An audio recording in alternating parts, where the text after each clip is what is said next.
Kwanza kuna nadharia mbili baada ya SADC kusema kwamba itaondoa majeshi yake Kongo na kusitisha operation ya kulinda amani. Njia ya kwanza ni kujaribu kuleta uhalisia wa diplomasia, kwa maana ya kwamba kile kitakachoenda kufanyika Luanda, Angola kati ya waasi wa M23 na serikali ya Kongo kitaleta picha gani, na kama ikishindikana majadiliano ya Angola, kwa sababu sio mara ya kwanza, mwaka 2018-19 walikaa tena inaitwa Luanda process ikashindikana, wakaja Nairobi ikashindikana. Kwa hiyo sasa ikitokea kwamba waasi wa M23 wameshindwa kufikia makubaliano na serikali ya Kongo kwa makubaliano yatakayofanyika kwa Luanda, Angola, kitakachofuata sasa itabidi wahame kutoka chapter 6 ya kulinda amani mpaka chapter 7 na kwenda kupambana. Majeshi ya SADC yaliyokuwa Kongo hayakwenda kupigana na adui, yalikuwa yameenda kulinda amani, yalikuwa yanasimamia chapter 6 ya Umoja wa Mataifa, kwa maana ya kwamba kulinda amani na usalama wa raia dhidi ya waasi. Kwa kuwa chapter 6 imefeli Kongo, kwa majeshi ya SADC yanaondoka Kongo kwa chapter 6 yakisubiria makubaliano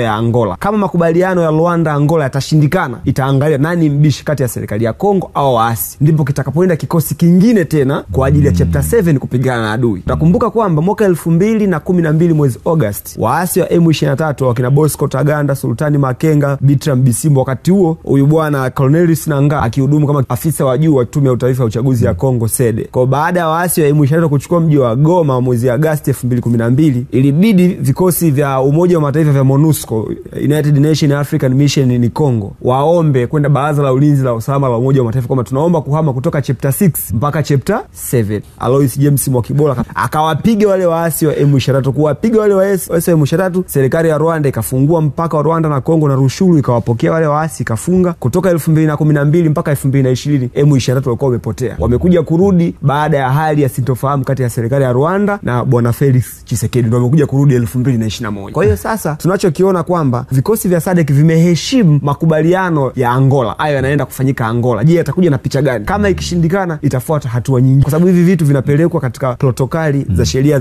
za ulinzi na usalama za Umoja wa Mataifa. Wale mabwana walienda kulinda amani afu wakazingirwa. Yaani ni sawasawa unakwenda dukani kununua shati, ile unatoa hela tu unanyoshewa bastola, na shati ulipati unazulumiwa kila kitu. Kwa hiyo wale walivyoingia Kongo Goma wakaenda mpaka na Bukavu kulinda, hawakujua kwamba M23 watakuja na kasi ya ajabu kiasi hicho. Kwa wanafika pale wakawa mkoa besieged, ndio wamezingirwa. Kwa wakawa hawawezi kufanya lolote. Kwa cha msingi wakawa chini ya ulinzi wa M23, na kutoka Kinshasa mpaka Goma njia ikawa imefungwa. Kwa ili kuweza kutoka the only way ni kupitia Rwanda, kutoka Goma kwenda Gisenyi Rwanda, eneo la Rushuru pa. Kwa hiyo sasa hali hiyo sasa huwezi tena ukaanza kupambana na adui wakati kilichokupeleka kule ni chapter 6 ya Umoja wa Mataifa kulinda amani. Kwa lazima warudi, tusubiri makubaliano ya Angola yatakuwaje, alafu baadaye ndio tunakwenda kwa chapter 7. Kwa haya mambo huwezi, pale walikuwa wameshabanwa tayari. Tunapokuwa tunaondoa majeshi yetu kwamba hatulindi amani, tunatoka, tunasubiri makubaliano ya kidiplomasia yatakufanyika Angola itakuwaje. Ikishindikana, ikienda kwa mara ya pili hawataenda kama walivyoenda mara ya kwanza, kwa sababu sasa hivi walishajua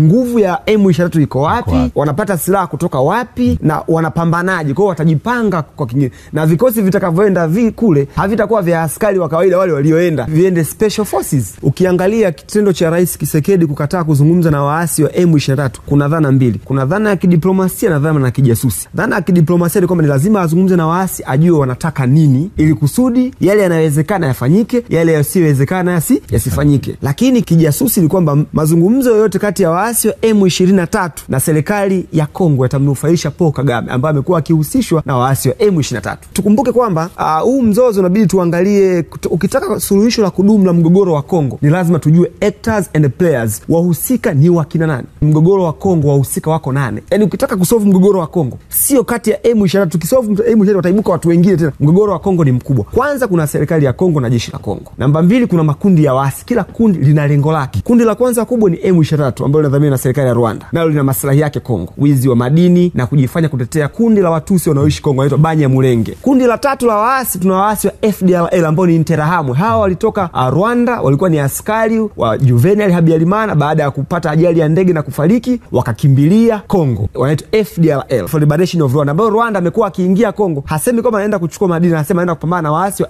FDLR. Kundi lingine ambao lina nguvu ni watu wanaitwa ADF, nalo ni Alliance Democratic Forces. Hawa ni waasi wenye asili ya Uganda ambao wako Kongo, wamekuwa connected na wanamgambo wa Islamic State. Kundi la tatu ni Mai Mai Rebels, Mai Mai Walendu. Hawa ni wazaliwa wa Kongo ambao lengo lao ni kupiga makundi yote ya kigeni yanayovamia Kongo. Kundi lingine wanaitwa ni Red Tabara. Hawa ni Watusi wa Burundi ambao wanashirikiana na M23 wenye lengo la kuiangusha serikali ya Burundi ya chama cha CNDD-FDD. Utakumbuka mwezi Mei mwaka 2015 ilitokea jaribio la mapinduzi ya mchongo nchini Burundi. Rais wa Burundi marehemu Pierre Nkurunziza akiwa Dar es Salaam kwenye mkutano wa dharura wa East Africa, Godfrey Niyombare na Alexis Nduhije walitangaza mapinduzi ya Burundi. Haikubaliki, Kikwete akamrudisha Nkurunziza madarakani kupitia makomando wa JWTZ. Kumrudisha ukatokea mgogoro wa kidiplomasia mkubwa kati ya Kagame na Kikwete. Na waasi wa Red Tabara wamekuwa wakishambulia Burundi wakitokea Kongo, eneo la Uvira na Kalemie. Kwa hiyo haya kuna makundi ya waasi. Kuna nchi jirani na Kongo, unatakiwa ujue watu wengine ambao wanatakiwa kushughulika na mgogoro. Kuna Rwanda inataka nini Kongo, Burundi inataka nini Kongo, Uganda inataka nini Kongo, Angola inataka nini Kongo, Zambia inataka nini Kongo, kwa sababu Zambia yenyewe inapakana na Kongo kupitia Kasumbalesa. Tanzania ina maslahi gani Kongo kupitia ziwa Tanganyika, kwa sababu Tanzania inaamini kama Kongo ikianguka tayari, na ukiangalia wa Kongo wengi wanaiona Tanzania kama nchi yao ya ahadi. Ikitokea vita nchini Kongo tangu mwaka 1961 baada ya kuuawa Patrice Emery Lumumba, kuuawa na Mobutu na kumwagiwa asidi, kukatokatwa viungo na nini, wa Kongo zaidi ya milioni 6, kuna wa Kongo zaidi ya milioni 6 wako Tanzania kwa mujibu wa tafiti za uhamiaji, na wengine hawataki kurudi. Kwa kama Kongo ikiendelea kuangukia mikononi mwa waasi na nchi ya Kongo, serikali ya Kongo ikawa dhaifu, kashindwa kudhibiti mipaka yake na hali ikawa mbaya, sisi tutakuwa wa kwanza kuelemewa na wakimbizi wengi. Kwa serikali ya Tanzania kwa miaka mingi imekuwa ikiwasaidia serikali ya Kongo ili kuweza kustabilize peace, kwa sababu hali ikidhoofika Kongo na sisi tunaumia. Lakini jambo lingine tunapaswa kujua, tuna taasisi mbalimbali, jumuiya za kikanda ambazo na zenyewe zinabidi ziwe kwa pamoja zishirikiane. Kuna Jumuiya ya Afrika Mashariki, kuna SADC, kuna Umoja wa Afrika, kuna Umoja wa Mataifa, kuna Umoja wa Ulaya. Hao nao ni wahusika kwenye mgogoro wa Kongo moja kwa moja. Lakini kingine, kuna makampuni zaidi ya 35 yanachimba madini Kongo. Kuna makampuni yanamilikiwa na Wachina, kuna kampuni kubwa ya Anglo Ashanti, kuna kampuni inamilikiwa na Waisraeli ambao zinachimba nickel, coltan, tantalum, diamond, dhahabu na madini mengine ya kimkakati ambayo inaitwa critical minerals ambayo yanatumika kutengeneza vifaa mbalimbali vya kielektroniki.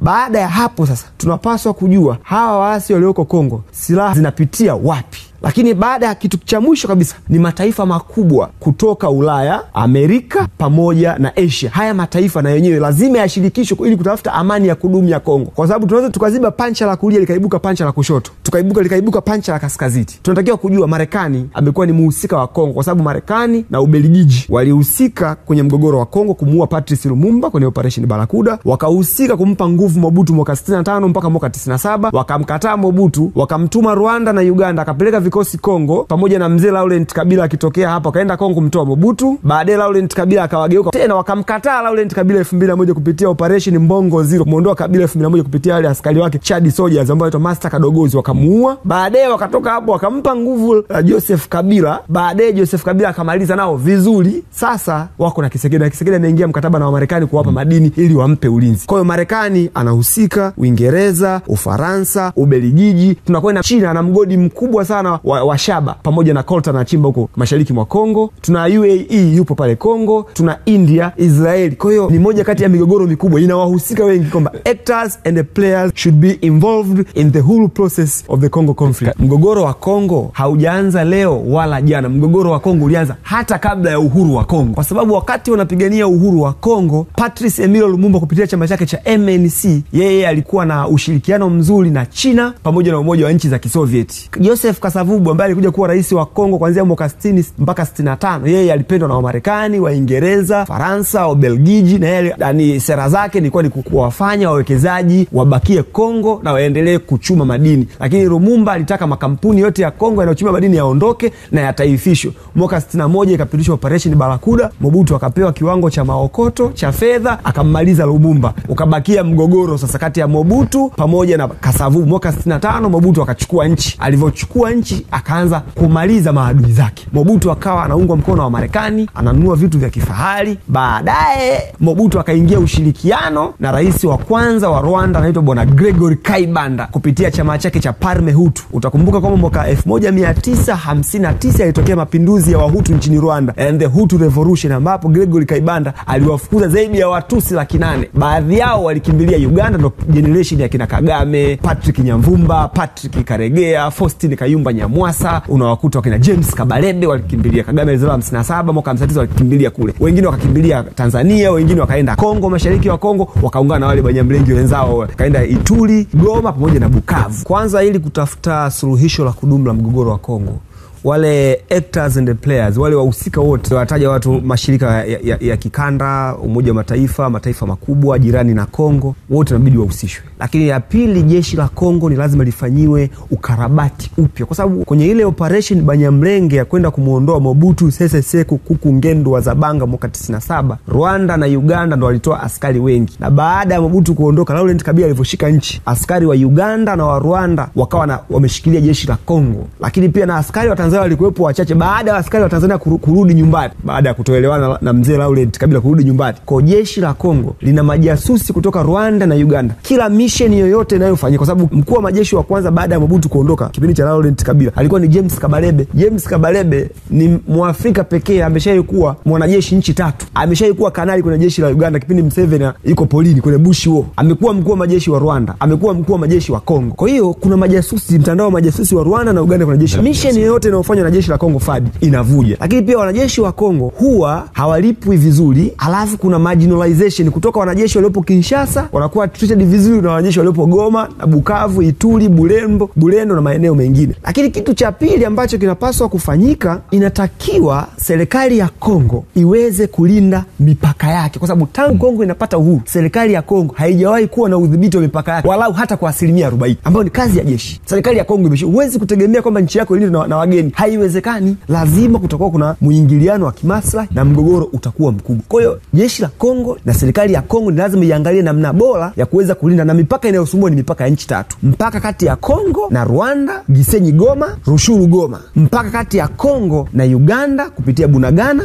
Mpaka kati ya Kongo na Burundi. Hayo ndio maeneo ambayo yanasumbua. Maeneo mengine ambayo yanasumbua ni mpaka ni kati ya Kongo na Jamhuri ya Afrika ya Kati, ambapo kule ndio unawapata waasi wa Lord Resistance Army wakiongozwa na Bwana Joseph Kony. Yeye sasa hivi hataki kuchukua nchi ya Uganda, anauza madawa ya kulevya, na mtandao wote wa magendo kutoka Jamhuri ya Afrika ya Kati unaoingia Kongo ameushikilia yeye. Na eneo la Kabinda mpakani mwa Kongo na Angola, ndio maana Angola amekuwa ni mdau mkubwa wa amani ya Kongo, sababu anajua Kongo ikiharibika. Lakini kingine, serikali ya Kongo ni lazima iboreshe maisha ya watu wa Goma na Bukavu. Vile mikoa Goma, Kivu Kaskazini, na Bukavu, Kivu Kusini pamoja na Ituri ni mikoa ambayo imetengwa, ni maskini sana. Ndio maana hawa waasi ADF, M23, waasi wa Maimai ni rahisi kwenda kuchukua watu na kuwajaza sumu na kuwaingiza kwenye mtandao wa waasi, kwa sababu kule huduma ni mbovu za hospitali, shule, barabara. Kwa hiyo hali ni mbaya sana. Kwa ni eneo ambalo ni baya, ambalo linavutia watu kujiunga na waasi baada ya kuona kwamba imefeli.